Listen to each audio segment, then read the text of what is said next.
அன்புடையீர் தோன்றின் புகழோடு தோன்றுக, இது வள்ளுவர் வாய்மொழி. திசையிட்டும் விரிந்து நிற்கிற தேன் கடல், தெவிட்டாத அமுதம், அள்ள அள்ள குறையாத அறிவின் ஊற்று. மாண்புகு மனிதனுக்கு 2 கடமைகளை இயம்புகிறார் அந்த ஞான முனிவன். ஒன்று வீட்டிற்குள் குடும்ப உறவுகள், 2வது வெளியே சமுதாய உறவுகள். உணவு, உடை, உறைவிடம் இன்றி துன்பச் சேற்றிலே மிதப்போர் ஏராளம் உண்டு இந்த மண்ணில். முடிந்தவரை அவர்தம் துன்பத்தை போக்க முயலாதவன் பெரும் செல்வனாக இருந்தாலும் பேரறிவு பெற்றவனாக இருந்தாலும் யாருக்கு என்ன பயன்? அவன் நடைமணமாக வாழ்பவன்தான் இந்த பூமிக்கு ஒரு பாரம் என்கிறார் வள்ளுவர். இடுக்கண் களைவதாம் நட்பு என்று ஒரு இடத்திலே சொல்லுகிறார் அந்த முப்பால் முனி. துணை நிற்பவனுடைய துயர் நீக்க மறுப்பவர்கள் நெடும் இரு கைகூப்பி கடவுளை வணங்குவதை விட ஒரு கை நீட்டி உதவி செய், ஊர் கைகள் முழுவதும் உன்னை வணங்கும் கடவுளாக என்கிறார் வள்ளுவர். அரிது அரிது மானிடரை பிறத்தல் அரிது, இது ஔவையாரின் அமுத மொழி. ஞானமும் கல்வியும் நயந்த காலையும் தானமும் தவமும் தான் செய்வாராயின் வானவர் சொர்க்கமே வழி திறந்திடுமே என்கிறார் அந்த அவ்வை பட்புடையீர். நம்மோடு வாழ்வோரின் நலன் காக்க, நலிந்தவர் குரலுக்கு செவிமடுக்க, பசு பிணி போக்க, உள்ளதை வழங்கி அன்பு காட்டிட இயலாதவர்கள், கண்முன் காண்போரின் கவலையே போக்க முடியாதவர்கள், கண்ணால் பார்க்க முடியாத கடவுளிடம் போய் அன்பு செலுத்துவது கபட நாடகம் என்கிறார் அன்னை தெரசா அவர்கள். சமூக பணி ஒரு சலுகை பணி அல்ல, அது அகிம்சையின் மறு வடிவம். அதிலே ஆழ புகுந்து மக்கள் சேவை, மனிதர் மேல் பேரன்பு, உயர்வு தாழ்வற்ற சமத்துவ சிந்தனை உயர்ந்து சமூக நீதியை காக்கின்ற பணி என்கின்றார். தேசத்தின் உண்மையான வளர்ச்சியின் கருவே சமூக பணி என்றுதான் சொல்லுகிறார் மகாத்மா காந்தி அவர்கள். அன்பும் அறனும் உடையவருடைய வாழ்வே ஆனந்த கோயிலாகும்.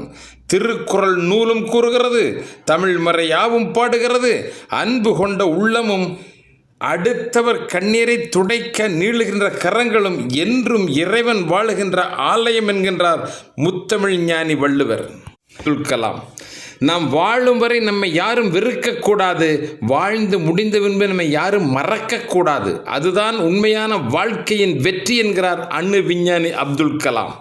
ஒருவர் உதவி கேட்டு கையேந்துவாரானால் மறுக்காமல் உதவுங்கள், அவருக்கு இதயபூர்வமான நன்றியையும் கூறுங்கள்.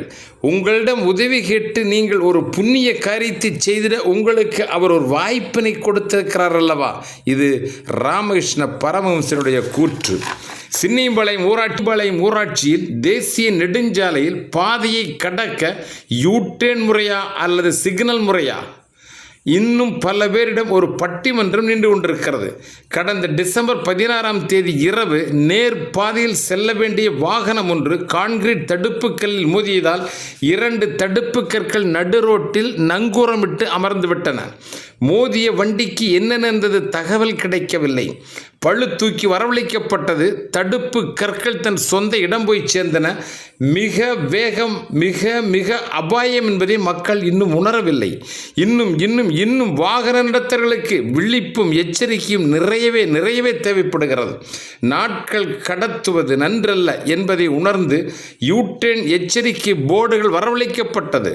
முறையாக வருவோர் பார்வையில் படும்படி வைப்பதிலும் திருப்தி இல்லை. ரெஃப்ளெக்டிங் ஸ்டிக்கர்கள் பல வண்ணங்களில் வாங்கி ஒட்டப்பட்டது.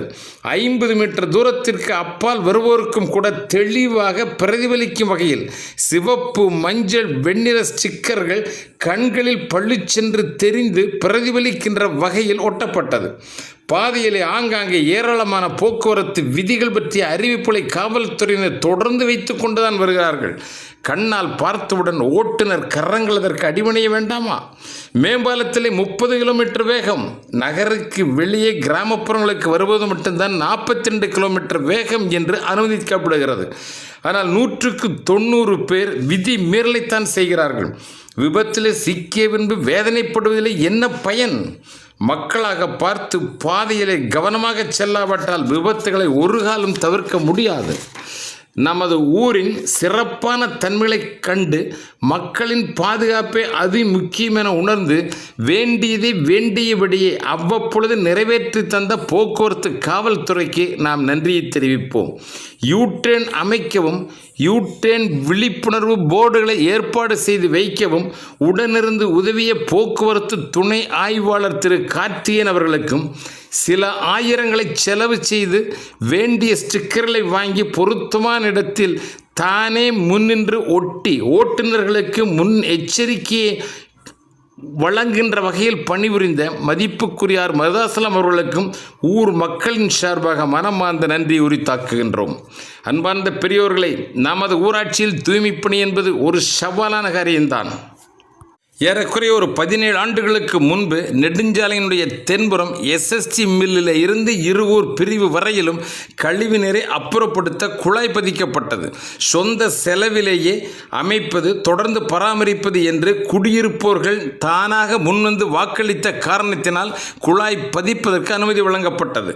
காலப்போக்கில் ஹோட்டல்கள், புதிதாக துவங்கப்பட்ட வியாபார கடைகள் கழிவுநீர் குழாயினை பயன்படுத்த துவங்கிய காரணத்தினால் வரைமுறை இல்லாமல் திடக்கழிவுகள், சப்பாத்தி, புரோட்டா, சாம்பார், சட்னி எல்லாம் கழிவுகளையும் பொறுப்பில்லாமல் குழாயில் திணிக்க துவங்கிவிட்டார்கள். அடைப்பு ஏற்படுவதும் வீதியில் கழிவுநீர் வெளியேறி இருகூர் பிரிவரில் குளம் போல தேங்க துவங்கியதும் நாம் கண்முன்னாடி கண்டோம்.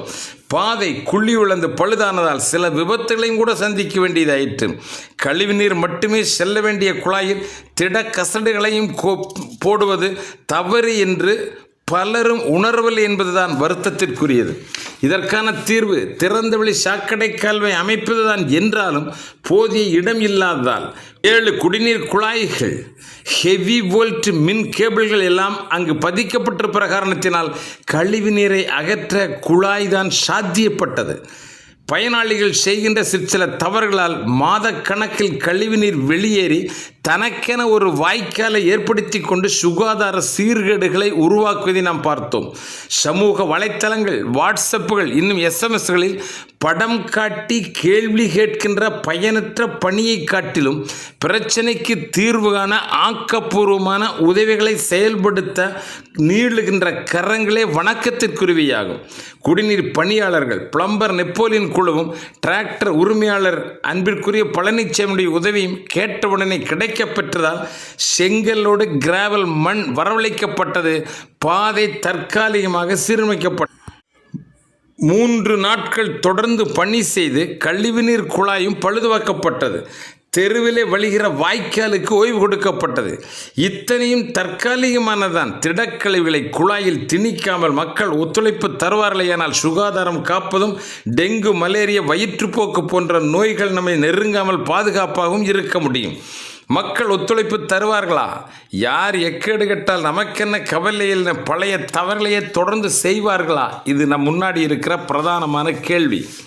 சின்னிபாளையம் குரு விநாயகர் கோவில் பின்புறம் 1,00,000 லிட்டர் கொள்ளளவு கொண்ட மேல்நிலை தொட்டி நெடுநாட்களாக அதனுடைய தரைமட்டம் புதர் மண்டிய சுற்றுப்புறமும் புழு பூச்சிகளுக்கு சரணாலயமாகவும் இருந்தது.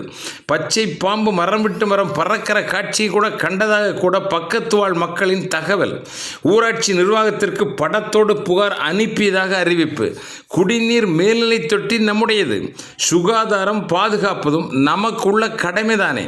இதற்கெல்லாம் அரசை எதிர்பார்த்து காத்திருப்பது நியாயமான செயலா என்று ஒரு கணம் யோசிக்க வேண்டும்.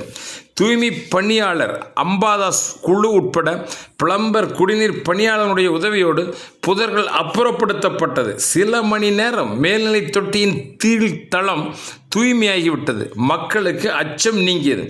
பிறருக்கு உதவி செய்து வாருங்கள், உங்களுக்கு உங்கள் முகம் அழகாக தோன்றும். பிறரையும் உதவி செய்ய உற்சாகப்படுத்துங்கள், உலகத்திற்கே உங்கள் முகம் அழகாக தோன்றும். அன்பார்ந்த பெரியோரே, சமூக பணி என்பது சிலரின் பிறப்பு, வளர்ப்பு, சமூகத்தோடு அவர்கள் சேர்ந்து வாழும் வாழ்க்கை, கற்றறிந்த ஞானம், இவைகளை பற்றி வருகிற பண்பாடாகும். உங்களிடம் ஒரு சின்ன வேண்டுகோள். மாதத்தில் ஒரு நாள், ஏதாவது ஒரு நாள் பொது சேவைக்கென்று சில மணி நேரத்தை பயன்படுத்த முன்வாருங்கள். உள்ளம் தூய்மையாகட்டும், மகிழ்வான வாழ்க்கை அமையட்டும். கடலுக்கு பயந்தவன் கரையிலே நிற்பான், அதை படகினிலே கடந்தவன் புது உலகையே காண்பான். நல்லோர் பழக்கத்தால் கிடைப்பது பொது அறிவு. தூயவன் தோள் பற்றினால் பிறர் துயரங்கள் அழியும். நம் மனது மகிழ்ச்சியில் துள்ளும். ஊர் மக்களும் பயன்பெறுவர். எனவே அன்பார்ந்த பெரியோர்களே, முடிவெடுத்து விட்டீர்களா? மாதத்தில் ஒரு நாள் சில மணி நேரம் சமூக பணிக்கு வாருங்கள் என்று கரம் நீட்டி அழைக்கிறோம். நன்றி, வணக்கம்.